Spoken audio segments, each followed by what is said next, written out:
Surrender is a mirror of our true nature because in it is the bliss of not putting in effort. Imagine you're lying on your bed, completely relaxed, every muscle utterly relaxed. That, in effect, is the relationship to our own willpower that we want to have at every moment, whether or not we're on our bed. If we're not on our bed, if we're walking around, if we're talking, if we're working, whatever it is we're doing, it should happen involuntarily and spontaneously, despite our lying down like level of relaxation. I want to give here the example of breathing. Imagine for a moment that we didn't know that breathing happened automatically and involuntarily. And we thought that we had to put in effort to make each breath happen. That if we didn't do that, we would stop breathing and then die. Well, if someone came along and said, actually, breathing happens by itself, it would be difficult to take them on faith, even if there were many such people over millennia and across many cultures that said this was so. And even if there had been occasional times in your life when it had seemed that the breathing had happened automatically, still you would have gotten so used to believing that you needed to put an effort behind every breath and feeling to be so crucial, so critical, that to relax that effort, to surrender, would be a very difficult thing to do. It would have to be done in stages, is the truth, just like the actual practice of surrender. And as you started trying to surrender, trying to stop putting in effort into breathing and just seeing what happens, it might seem that the breathing wasn't happening involuntarily. And this might happen for several possible reasons. One of them might be that you didn't wait long enough, right? You stopped putting in effort, and then you get scared that no breath is forthcoming. So you immediately resume effort. You don't wait long enough. Another possibility is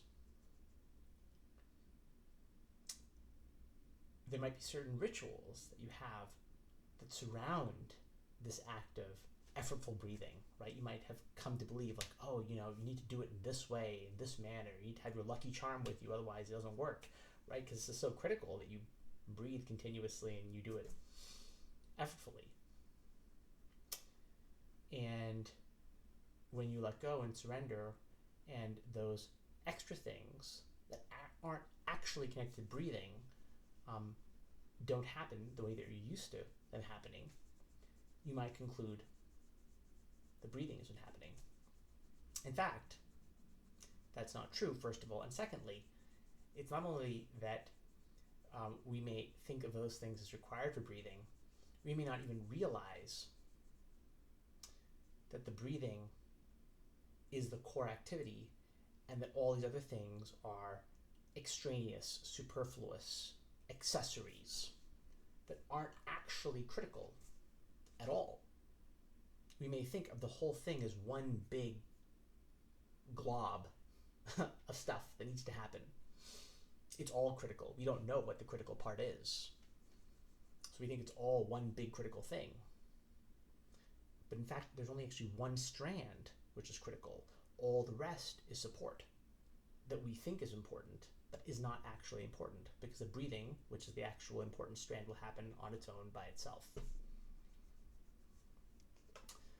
Another possibility for why there might be a bit of a hiccup is you've been spending your whole life, and maybe everyone around you as well, so to say in our little example, putting effort into breathing. Maybe you've thought of yourself as a particularly good, effortful breather. You've never missed a breath, or something like that, very rarely, right? And this sense of yourself, this identity of yourself as a particularly good breather, is now threatened by the fact that actually breathing is automatic. This says nothing about your character that you've been breathing all this time. And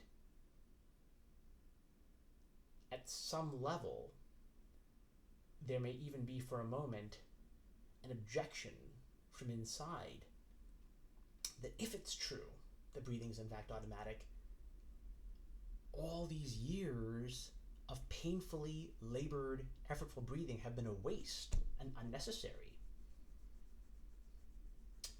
And so part of you may actually self-sabotage in a way for a moment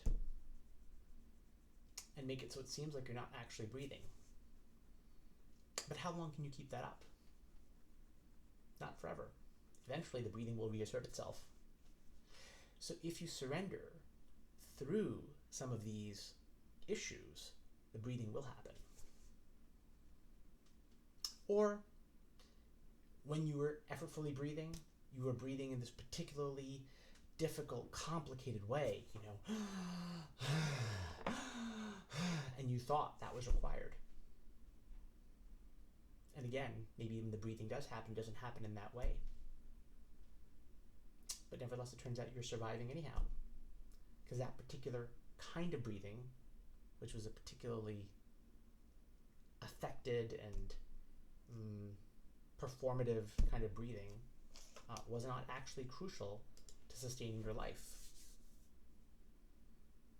So the necessary core of what happens, is the point here, will happen automatically. But we may not know what that necessary core is. What that necessary core is what God decrees. And what God decrees will happen. Whether we think we are in control or not, that necessary core shall happen. And if we can surrender, a lot of this extraneous stuff will fade away.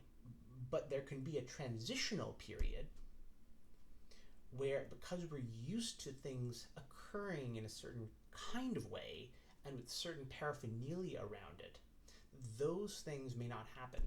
Or, like I said, we may self-sabotage briefly, but if we can sustain our surrender through these obstacles, we will reach another side where what is necessary to happen will happen automatically. And the beauty of that is the relaxation of lying in your bed, completely effortless, which is the relaxation of deep sleep, really, at a deeper level,